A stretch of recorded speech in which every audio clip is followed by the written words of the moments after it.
მოგესალმებით ძვირფასო მსმენელებო. ეს თეთრი კარავია და დღევანდელ გადაცემას მე გავუძღვები, ბატონი დიმიტრი, კატოს ბაბუა. დღეს ვისაუბრებთ ქართულ სამზარეულოზე და შესაბამისად გაგაცნობთ რამოდენიმე კუთხის საუკეთესო კერძების რეცეპტებს, რომლებიც ჩვენმა მსმენელებმა გამოგვიგზავნეს სხვადასხვა სოფლებიდან და ქალაქებიდან. მაშ ასე აქვე მინდა შეგახსენოთ, რომ დღეისთვის მხოლოდ იმ კერძების რეცეპტები შევარჩიეთ, რომლებიც წინაპრებისგან, უფრო კი ბებიებისგან გადმოეცათ მემკვიდრეობით ჩვენი გადაცემის სტუმრებს.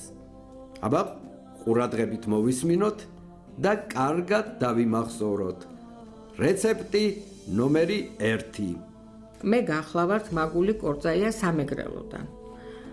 ახლა გაგიზიარებთ ბებიაჩემის, ასევე მაგული კორწაიას რეცეპტს, რომლის სახელსაც ვატარებ. აგვისტოს თვეში ბებიაჩემი ქათამს რომ შეწვავდა კეთზე ან შამფურზე, არც ბაჟიში აწყობდა და არც ნიორწყალში. ახლა რატომ მაინდა-მაინც აგვისტოშიო? იკითხავთ.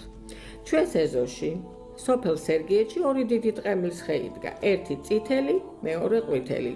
ხო და სწორედ აგვისტოში ჯერ წითელი ტყემალი მწიფდებოდა და ორ კვირაში ყვითელიც იწყებდა. ამიტომ მთელი აგვისტო ჩემი ცხონებული ბებია შვილიშვილებს ასე გვიმასპინძლდებოდა. ჩამოკრებდა პირდაპირ ხიდან ჯამში მწიფე ტყემალს და არც მოხარშავდა და არც გარეცხავდა. ასე ამბობდა, წყალი თუ მეაკარე დაღუპულიაო. ისედაც რა თუნდოდა გარეცხვა, მტვერი იქ არ იყო და ბუზი და ოხრობა. ხო და ასე პირდაპირ ჩაჭყლეტავდა ამ ტყემალს ხელით ჯამში. მოკრებდა ბოსტანში ყვითელ ყვავილს, საშყლავს, კეკლებიან ქინს. ხელით მსხვილად დაგლეჯდა, მოსრესდა და ჩაყრედა გაჭყლეტილ ტყემალში. მერე ამ ყველაფერს მოასხავდა შემწვარ წიწილას და ამაზე გემრიელი ჩემ ცხოვრებაში არაფერი გამისინჯავს. ახლა მეც ვუმზადებ ამას ჩემ შვილიშვილებს და გიждდებიან ბავშვები ისე მოსწონთ. რა თქმა უნდა, მე ახლა ტყემალსაც ვრეცხავ და მწვანილსაც, აბა ახლა სხვანაირად როგორ იქნება? არც ამ წიწილას აქვს შეიძლება ის გემო ბებიაჩემის ეზოში, რომ წიწილები დარბოდნენ. მაგრამ დამერწმუნეთ, ამ რეცეპტში მთავარია, რომ ტყემალი იყოს ძალიან მწიფე და ისე იჭყლიტებოდეს, რომ მოხარშვა არ დასჭირდეს. სცადეთ და ნახავთ, თქვენი შვილიშვილები ძალიან კმაყოფილები დაგრჩებიან. დარწმუნებული ვარ, აბა დროებით. აი, კიდევ ერთი ხმოვანი წერილი უნდა მოგასმენინოთ.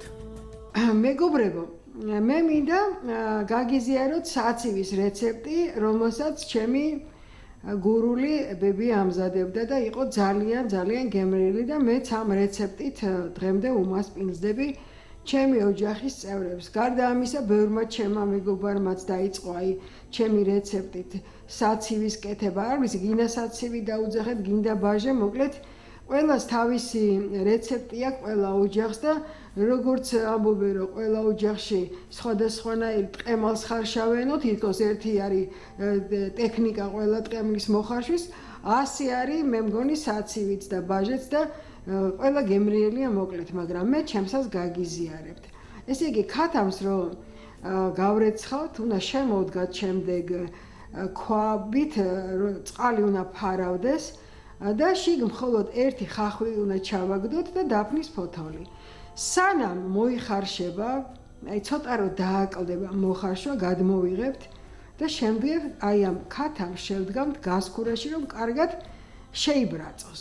ამასობაში გავატარებთ ნიგოს, რომელსაც დავამატებთ ყველა იმ სუნელს, რომელიც ჭირდება ბაჟეს და საცივს. ეს არის პირველ რიგში, რა თქმა უნდა, უცხო სუნელი, ყვითელი ყვავილი, ქინძი, მე ცოტა დარიჩინსაც ვამატებ და რა თქმა უნდა, წიწაკაც უნდა. ოღონდ წიწაკა ბევრი რო არ მოგვივიდეს, წინასწარ უნდა ვიცოდეთ მწარია თუ არ არის ეს. შემდეგ ეს ყველაფერი დიდხანს უნდა ვსრისოთ, არც ისე ადვილია, მაგრამ სამაგიეროდ ძალიან ისეთი არის გემრიელიც გამოდის და ვიზუალურადაც ძალიან კარგად გამოიყურება. ეს არის რასაც ეძახიან ნიგოზის ზეთის გამოყვანა. როგორც კი ნიგოზიდან ზეთი გამოვა, შემდეგ ამ ზეთს ცალკე გადავწურავთ, ცალკე ჭურჭელში მოვათავსებთ და ჩვენს გატარებულ იმას მასას ვამატებთ ქათმის ბულიონს. ეს ქათმის ბულიონი ნელ-ნელა უნდა შევურიოთ ამ ყველაფერს და როგორც კი უკვე კარგად შეერევა, გირჩევთ რომ ძალიან არ გაათხელოთ, იმიტომ რომ რა თქმა უნდა ამას ყველაფერს ღომთან ერთად მიირთმევ და უნდა ცოტა სქლათ უნდა ედებოდეს ეს ყველაფერი ღომს. აი ამის შემდეგ ამ დავჭრით ქათამს ნაჭრებად ჩავდებთ სპეციალურ ჭურჭელში, რომელიც თქვენ გაქვთ მომზადებული, მოვასხამთ ზემოდან ჯერ გამზადებულ ბაჟეს და შემდეგ ჩვენ წინასწარ გამოწურული ნიგზის ზეთს.